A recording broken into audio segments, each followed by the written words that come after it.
So, you have a new John Wick movie for me? Yes, sir, I do. But I have to say, we got a lot of compliments on how the first movie was like a tight 90 minutes, so I'm a little concerned about your request to... Double it! Right, exactly. I was just thinking... Double it, double it, double it, double it! Okay, yeah, okay, so we're doing a 3-hour John Wick movie. Oh, 3-hour movies are tight! All movies have to be 3 hours now, did you know that? I did notice that, yeah, seems a little excessive sometimes. No exceptions! Okay. So tell me about this movie that takes up 1/8 of a day. It must have been hard for John Wick to survive being shot multiple times and falling off a building. Actually, it was super easy. Barely an inconvenience. Oh, really? Yeah, well, see, he did this thing where he was John Wick. That'll do it. So anyway, in this movie, there's a new bad guy at the high table, and his name is the Marquis, right? And he was only given the seat because he promised he could kill John Wick. So he's chosen death. Yeah, but this guy's been given all the resources of the high table, so he kills Winston's concierge and he destroys the New York Continental. Oh, no, that's where the killers like to sleep. And so John Wick's gonna go to the Continental in Osaka, Japan, because he's friends with the guy who runs it, but the Marquis is gonna send some bags of meat over. What? Sorry, some assassins that John Wick is gonna kill. Gotcha. So there's gonna be some really cool fight stuff. There's gonna be like this dark room that just has boxes of light and artwork and whatnot. Well, for places you're not allowed to do murders in, these places sure do have a lot of cool places to do murders in. They sure do, sir. And the Marquis is also gonna hire an old friend of John's, this guy named Kane. And what's his deal? He's got a cane. That makes sense. And even though this guy is blind, he's still like a crazy skilled fighter. I was thinking we could get Donnie Yen to play him. Donnie Yen is a blind guy who's good at fighting. That sounds familiar. No, it doesn't. Oh, okay. And so Kane and John are gonna basically say each other's names to each other for the duration of the movie, so that's gonna be pretty cool. But just saying someone's name isn't cool. Producer guy. Screenwriter guy. Oh, that was cool! Right? It's the coolest. Oh, wow, wow, wow, wow. Wow, wow, wow. So anyway, we're also gonna introduce this new guy, and he goes by Tracker. And what's his deal? He's a good tracker. He tracks John Wick the whole time. Oh, they are fantastic at naming in the John Wick universe. And a really cool thing about this guy is that he's got a really well-trained attack dog, so that's gonna be pretty new and exciting. Didn't we already do that with Halle Berry's character? Yeah, but I mean, this is gonna be more exciting because she had 2 dogs and he's got 1. That's less dogs. How is that more exciting? I don't know. That's the first time I said that out loud. That's less dogs. Well, it is, yeah, mathematically. Okay, well, I mean, as long as there's some canine presence. There will be, and this doggy's good at playing peekaboo. What? So anyway, John Wick's gonna go from country to country killing people because there's a massive bounty on his head. How does he get around from country to country so easily? Well, he's a valued customer of off-screen airlines. That'll do it. And so after a whole lot of deceased people, Winston's gonna tell John about a way he could end this whole thing. Oh boy, is he finally gonna take down the high table like we've been building towards? No. Oh. Yeah, no, he just puts together a plan to kill this Marquis guy and save his own skin. And how does he plan on doing that? Well, it turns out there's this old high table tradition where you can challenge somebody to a duel. Okay. But only on behalf of a crime family, so John's gotta join his old crime family, but to do that, he's gotta go kill a guy. I feel like you're just constantly making up old high table traditions to justify extended fight scenes. Oh, sir, I mean, yeah.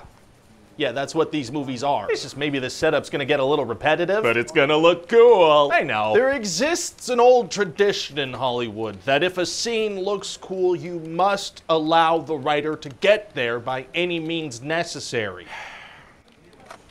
You're really gonna invoke the rule of cool right now? I am.